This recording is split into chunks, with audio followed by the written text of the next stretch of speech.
जंगा भला आदमी खनी हाथावा है उठावले बड़ो वहींगन दोनों हाथावा नीचे गिरोइबो करे हम ना गायब तब न रोबरा गिराए हम गावत नहीं तो रोबा के हम ऊपर से नीचे गिरा दे हम। अच्छा गौर करी भैया हम व्यास किसुन छैला जादू हाँ जी जिला सिवान बिहार हम श्रोता समाज के सादर हम प्रणाम करतनी। हमरा से गावत में कोनो प्रकार के गलती हो गई लोग है हाँ जी तो ओकरा के रउरा सब अपना घर के सदस्य समझ के क्षमा करो। हाँ रउरा सब ज्ञानी हई हम अज्ञानी हई। बहुत दिन पहले बा एगो कैसेट सुनले रहनी हेलो हमार मनोज शर्मा के हाँ जी ता ओय में तनी प्रसंग के तनी कमे जाने ले तो छोड़ दिल रहनी ये दादा ना लोग कहले के मजबूरी के फायदा उठाओ जाला है देखी आज फिर चढ़ के आ गइल बड़े हाँ तो आज चढ़ के आ गइल बड़े ठीक है बा हाँ तो देखो आज हम दूसर प्रसंग गावत हैं। हाँ आज हम प्रसंग गाएं विश्वकर्मा जी के बारे में। हाँ विश्वकर्मा जी के बारे में प्रसंग है ना ताकि है ना ओ जी से हाथ उठा के बतइबा तारा याद बा कि ना उठावा हां उठावा हाथ उठावा हाँ हाँ गाले बुहा के गाले अच्छा खाना खाता रह त हाथवा उठावत रह ठीक बा एगो उठाओ तनी एगो दोनों उठा के कह दोनों ठीक बा माने देख लियो केकरा सामने हाथ उठौले बड़ सारा पंच लोग के सामने सारा है पंच लोग के सामने हाथ उठौले बड़ हाँ हाँ विश्वकर्मा भगवान के हम कथा गाएं हाँ। जहाँ से छोड़म तो जंगा भला आदमी खनी हाथवा है उठौले बड़ हाँ हाँ दोनों वहींगन दोनों हाथावा नीचे गिरोइबो करे हम। हाँ हाँ खा आराम खा खा लो भर पेट खाई भर पेट ओ जी से सुनी हो देखो ई कथा गावत है। तो अष्टा जी के घरे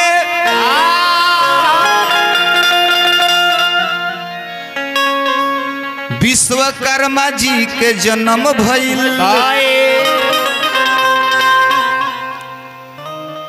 आ एहे संसार में विश्वकर्मा जी के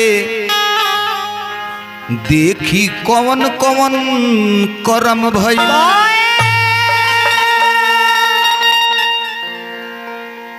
हमने हिंदू समाज में 17 सितंबर के मनोज शर्मा जी 17 सितंबर के बड़ी धूमधाम से विश्वकर्मा भगवान के हमने के पूजा अर्चना विनती करी ले जा।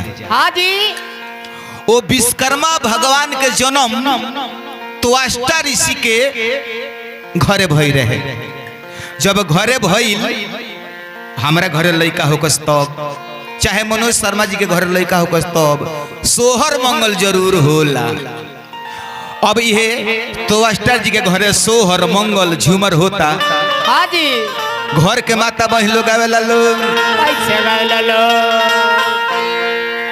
तो अष्टा के घरे विश्व कर्मा जी लिहानी जा नमवा तो लिहानी जा नमवा नु ये ललना ए ललना दिया तो मनोज शर्मा ताकि है ना ए ललना घरे घरे बाजेला बा जनवा तो राजा के भावनवा नु हो। घरे घरे बाजेला बा जनवा तो राजा के भावनवा ए ललना घरे घरे बाजेला बा जनवा तो राजा के भावनवा नु हे। घरे घरे बाजेला बा जनवा तो राजा के भावनवा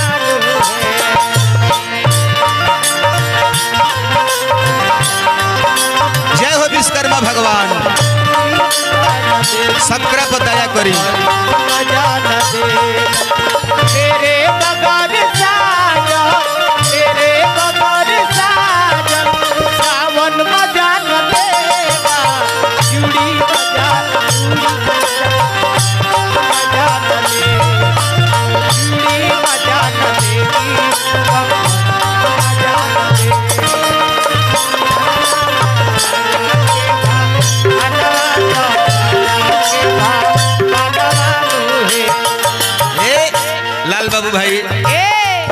हमार गुरु भाई हो लाल बाबू लहरी जी।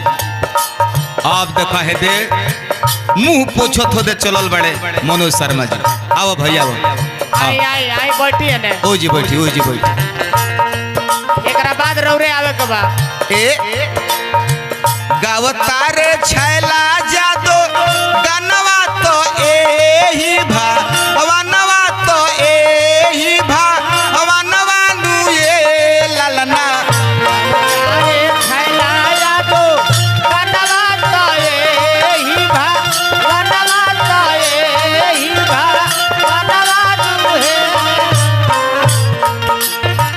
गावतारे छैला जादो गनवा तो एही भा वनवा तो एही भा वनवा नु ये ललना। ए ललना जिलवा जे परेला सी वनवा तो लगही जे घरवा नु हे।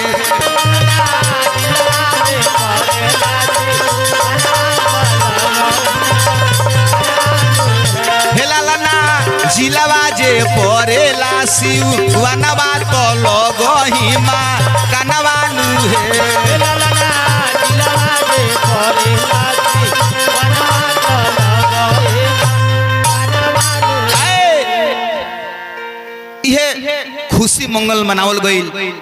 आ ओकरा बाद से जब धीरे धीरे दिन बीतल तो जानतर का भइल? का भइल का अद्भुत कृति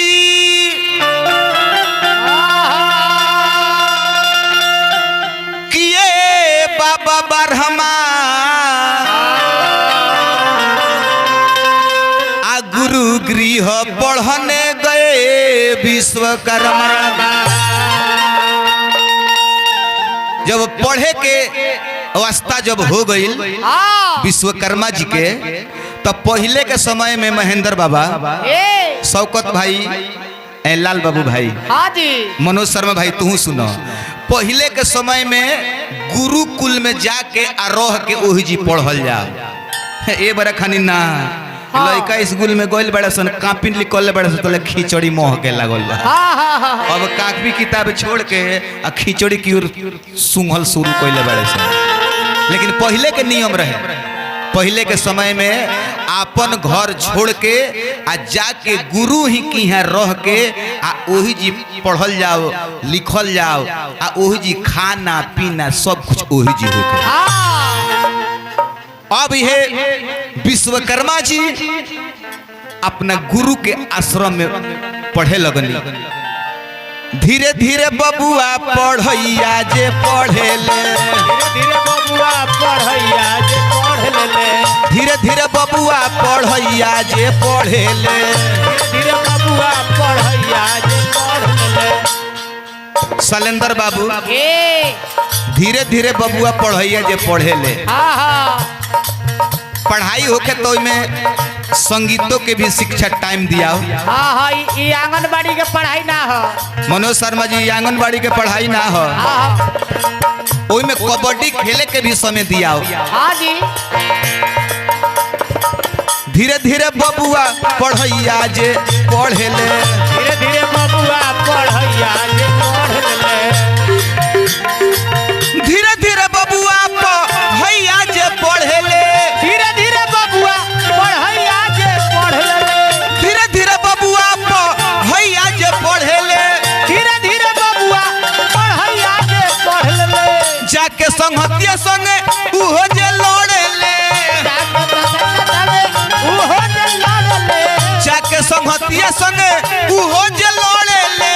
जाके संगतिया संग उहो जे लड़ ले जाके संगतिया संगे उहो जे लड़े ले। जाके संगतिया संग उहो जे लड़ ले धीरे धीरे बबुआ पढ़ैया जे पढ़े ले। धीरे धीरे बबुआ पढ़ैया जे पढ़ ले धीरे धीरे बबुआ पढ़ैया जे पढ़े ले। धीरे धीरे बबुआ पढ़ैया जे पढ़ ले ओही गुरु जी के आश्रम में रह के विश्वकर्मा भगवान पढ़ाई पूरा करतनी। हाँ जी समय मिले तो मुनि बाबा लावना भी चुने के भेज दी संहतिया लोग के संग में विश्वकर्मा भगवान लावना चुने खातिर चल जाई। समय मिले कबड्डी खेले के भेज दी तो संहतिया लोग के संगे वहाँ के लड़बो करी खेलबो करी। आ तब समय होखे तो गुरु माता प्रेम से अपना शिष्य लोग के गुरु आ गुरुआइन बैठ के भोजन भी करावे लगल। ध्यान दो मनोज शर्मा जी बाबा की कहानी देखा का पहुंचता। अब कहानी के मोड़ देखी। धीरे धीरे दिन बीतल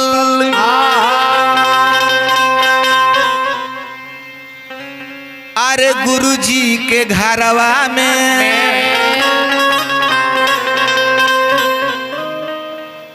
अब विश्वकर्मा जी घरे आवे लगनी तो गुरुजी से पूछी ले बचनवा में। विश्वकर्मा भगवान के जब पढ़ाई पूरा हो गई जब घरे वहाँ के आवे लगनी तो अपना गुरुजी से जाके कहतनी कि हे गुरु महाराज अब तो हम अपना घरे जातनी आ गुरु दक्षिणा में का चाही तनी हमरे के बता दी। जब इतना बतिया गुरुजी सुननी बड़ी खुश भईनी। कैसे कहनी कि विश्वकर्मा अब तो तू घरे जाता रह। देखी केहू के मोह दया हो जाला। जैसे ही शैलेंद्र बाबू बालो लो साल 2 साल हमारे घरे रहे लो शौकत भाई जब अपना घरे जाए लगलो तो हमनी के रोवे लगनी सन तो समय होला। देखी विश्वकर्मा जी से गुरुजी कहतनी कैसे कहतनी सुनब तो सुनब ए बबुआ अरे हमरो बचनावा हो सुनिलो ना धोई कर ध्यान जी।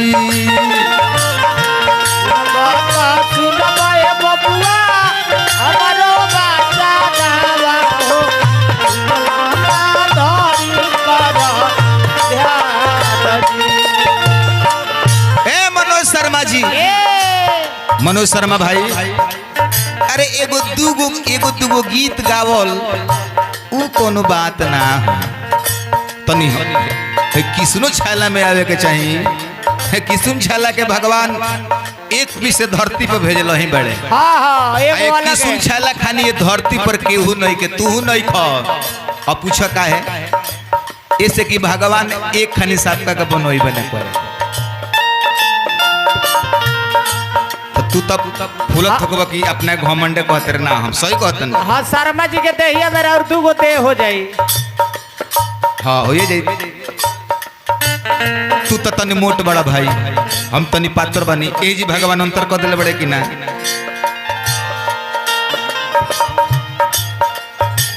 सुनब तो सुनब ए बबुआ हमरो बचनावा हो सुनिलो ना धोई कर ध्यान जी।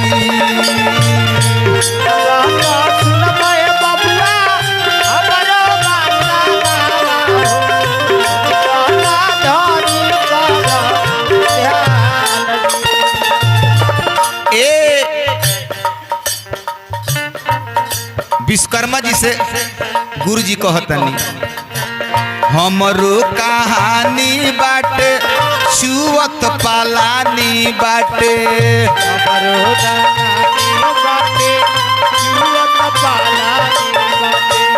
हमरो कहानी बाटे छुअत पालानी बाटे।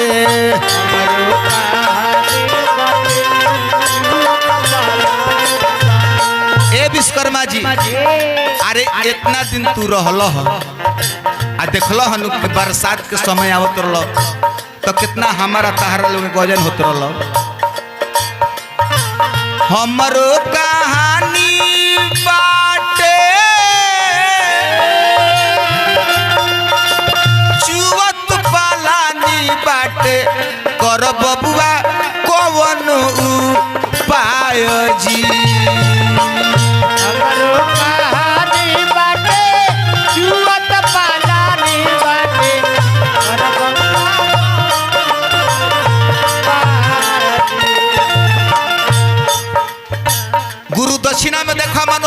जी गुरुजी कहनी कि एगो खूब सुंदर कुटिया हमरा के बना दो, एगो खराऊ बना दो। जब आगे बढ़े लगले अब विश्वकर्मा जी चल गए बानी अपने गुरु माता के लगे, कहतनी कि हे माता रौरा का चाहिए? तो गुरु माता कहतनी बोले गुरु माता बोली हम के लिए तो चोली। बोले गुरु माता बोली हम के लिए तो चोली। बोले गुरु माता बोली हम के लिए तो चोली। गुरु माता बोली हम के लिए तो चोली। बोले गुरु माता बोली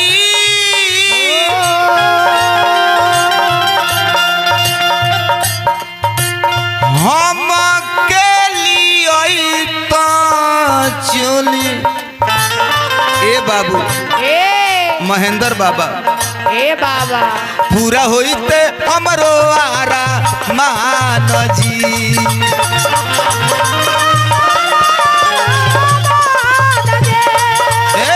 पूरा होइते हमरो आरा मान जी।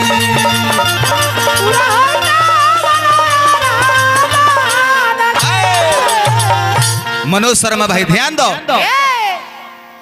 हाथ जोड़ के विश्वकर्मा जी कहले कि हम माता एकदम हम लिया दे। आगवा बढ़ले तले उनकर गुरु बहिन यानी गुरु जी के लड़की कहली कि हे भैया जब घरे जाता रह तो हमरा के खिलौना तनी बना के ले ले वही हो। अब ये विश्वकर्मा जी वो कुटिया में से निकल के जाता रे आ रास्ता में सोचता रे कि गुरु जी कहले बानी कि कुटिया बना देवे के, गुरु माता कहले बाड़ी कि चोली बना देवे के, गुरु बहिन कहले बाड़ी कि खिलौना लिया देवे के। आ एकरा कुछ का हमारा जानकारी नहीं के, इहे मन में सोचत छोचत भटकत जाता रे। आ केंगनीय शिल्प कला के ज्ञान विश्वकर्मा जी के मिलल, इहे हम मनोज शर्मा जी तारा से जानने के चाहतन। आहा दे मनोज भाई एगो बात कहम किसी हो जौन आ कोई कोई हारो मान जाइला, आ हार मानला में शिकायत नहीं है। आवो वाह वाह किशुन छैला जी वाह, खूब गौनी खूब गौनी खूब कथा कहानी गौनी, बड़ी बढ़िया जानकारी भगवान विश्वकर्मा जी के विषय में रखले बनी रौरा। अरे महाराज हम विश्वकर्मा समाज के हई तो तनी हम बता दे चाहतनी। विश्वकर्मा पुराण में तो इहो लिखल बा विश्वकर्मा आदि हैं, अनंत हैं, उनका जन्म नहीं होता, उनका मृत्यु नहीं होता। सभी संसार के लोग, सभी संसार के वस्तु भगवान विश्वकर्मा से बना हुआ है।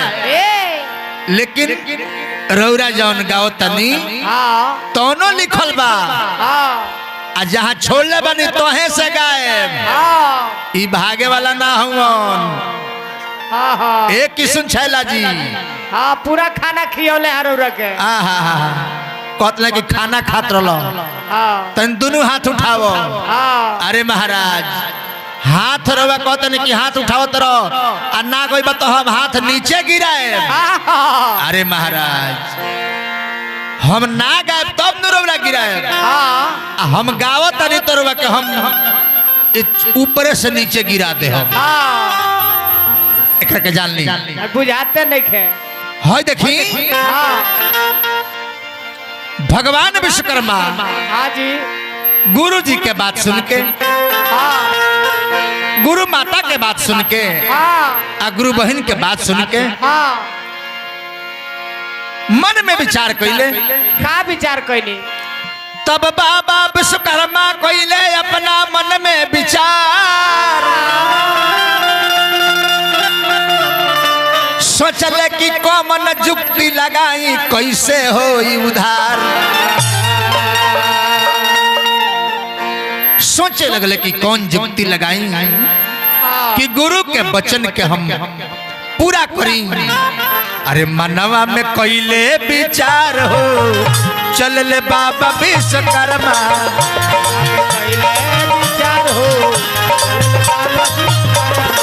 मनवा में कैले विचार हो चल ले बाबा विश्वकर्मा।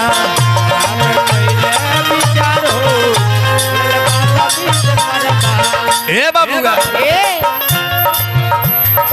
चलत चलत अइले अरे घोर जंगल में, चलत चलत अइले घोर जंगल में। हरे घोर जंगल में हो, घोर जंगल में हो, हरे घोर जंगल में। सोचता रहे कैसे होई हमरो उधार हो सोचले बाबा विश्वकर्मा।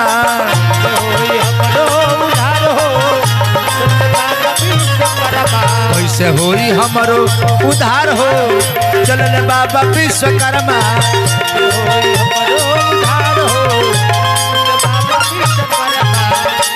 इहे बात सोच के आके भगवान विश्वकर्मा जी जंगल में भटकता नहीं, लेकिन कहल जाला कि जेकर केहू सहारा ना होखे ओकर सहारा भगवान हो जाले। एगो ब्राह्मण से मुलाकात भइल और बाबा पूछे लगले कि ये बबुआ तो कौन करनवा ये बबुआ घूमे लो जंगलवा में, घूमे लो जंगलवा में।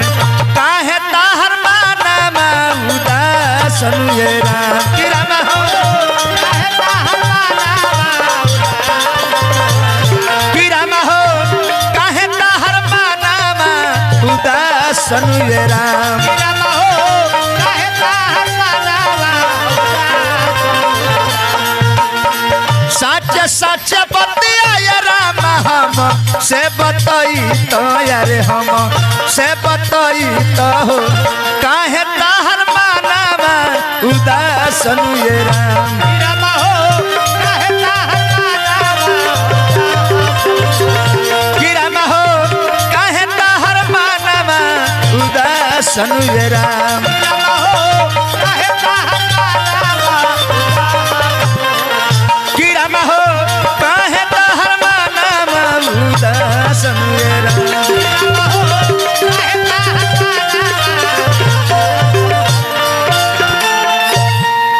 कहत रह किशन छला जी कि हम रस जौन होई तौन तहरा से ना होई, तहरा से जौन होई तौन हमरा से ना होई। ये कहता अरे भाई कथा वाचक आ गायकी में अंतर बा। कथा तो कह दी लइको किताब पढ़ के, जौन लइका 5वां में पढ़त होई किताब उहो किताबवा पढ़ के कथवा कह दी। लेकिन कथा कहे के नहीं के कथा गावे के बाद आ कथा गावे के बाद तो गायकी में जान होके के चाहिए। तो तारा लगे गायकी नहीं खे, तारा लगे कथा भी नहीं खे। तू कहत रह कि हमरा से जौन होई तौन शर्मा जी से का होई, तरह से ना होई हमरा से। क्या है आप ए बाबूआ। अब भगवान विश्वकर्मा जी वो बाबा से अपना हृदय के अपना दिल के बात बाबा से सुनावत रहे कि हे बाबा हमार गुरु जी कहले बानी कि हमरा के एगो रहे खाती कुटिया बना दो। गुरु माता कहले बाड़ी अंग वस्त्र जौना के हमने के तनी नाम ना धरी ले चोली कहत रहे भाई ओकरा के बनावे के। आ गुरु बहिन कहले बाड़ी खिलौना बनावे के। लेकिन हे बाबा एह में से कोनो चीज के ज्ञान हमरा लगे बाना, तो हम कैसे बनाई। अरे इह चिंता हमरा मन के सतावत बाटे। ए बाबा इह भारी चिंता हमरा मन के सतावत बाटे।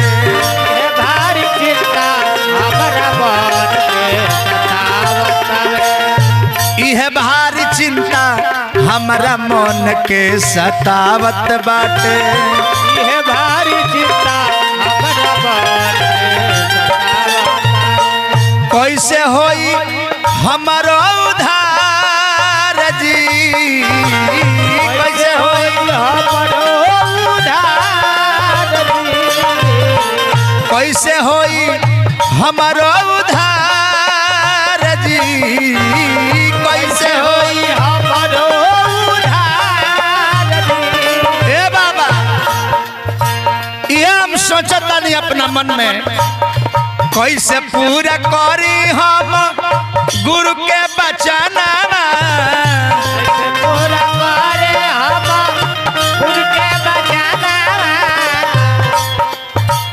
कैसे पूरा करी गुरु माता के अरमानवा कैसे पूरा करे गुरु माता के अरमानवा हे बाबा कैसे बनाई गुरु बहिन ला खेलवना कैसे बनाई गुरु बहिन ला खेलवना इहे बात चिंता पार है इहे बनाए गुरु बहिला मिलावना इहे बावे चिंताया पार कैसे बनाई गुरु बहिन ला खेलौना इहे बात चिंताया पार है गुरु बहिला खेलावना इहे बावे बाबा कहले कि ये बबुआ इस सारा समस्या के समाधान तहरा काशी नगरी में हो जाई काशी नगरी में जा भगवान भोलेनाथ के ध्यान धरो सारा समस्या के समाधान हो जाए कहले बाबा कि तनी चली जईता बबुआ काशी के नगरिया तनी चली जईता बबुआ काशी के नगरिया मान बतिया हमार पूरी असरा तोहार तनी सुननु हो तनी चली जईता बाबू काशी के नगरिया तनी चली जईता बतिया हमारा उनके अरमान बतिया हो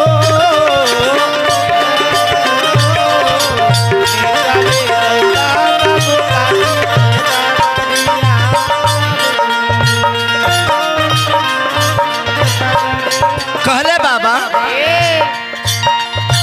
ए बबुआ तू त काशी में जाके धारा भोले बाबा के ध्यान हो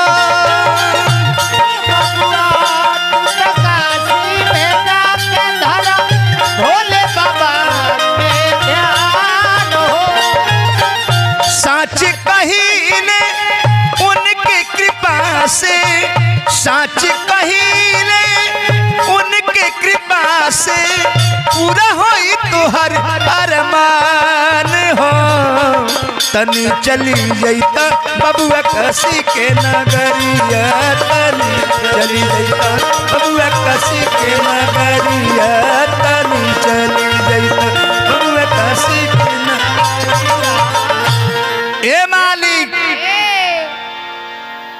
भगवान विश्वकर्मा जाके काशी में भोले बाबा के ध्यान धैले जाके ध्यान लगवले बम भोले भंडारी के अत शिव शंकर त्रिपुरारी के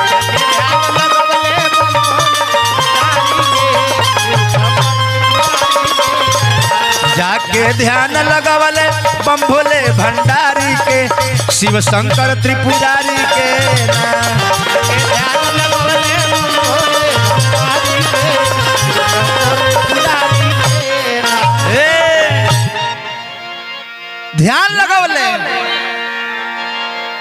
भगवान भोलेनाथ के ध्यान कैले तब भगवान दर्शन दिहनी। त दर्शन दिहनी भगवान, दर्शन दिहनी भगवान आ कहनी मांग वरदान।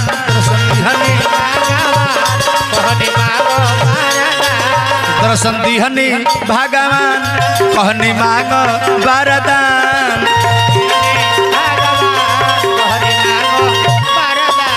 गाना लिखल हवे गुरुजी श्याम बिहारी के, बम भोले भंडारी के। गाना लिखल हवे गुरुजी श्याम बिहारी के, अरे गाना लिखल हवे गुरुजी श्याम बिहारी के, बम भोले भंडारी के।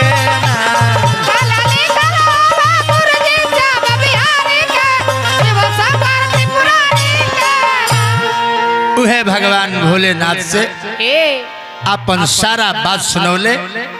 आ भगवान भोलेनाथ से शिल्प कला के ज्ञान भइल त जाके गुरु जी खातिर कुटिया बनौले, गुरु बहन खातिर खिलौना बनौले, गुरुवाइन खातिर चोली बना के दिहले।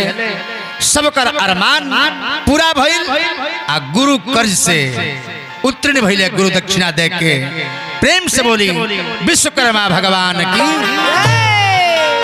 तो सुन ले कि सुन छैला जी, सुन ले ई रहल रौरा कथा के जवाब। हम जी जगह गावे लाऊंगा गाइले, हमरा राखे के आदत ना हो, हम सूद के संग लौटाइले। एकरा पर ध्यान दी कि सुन छैला जी, चैलेंज मत करो, चैलेंज मत करो शर्मा जी के, ना तो फेर में पड़ जाइबो।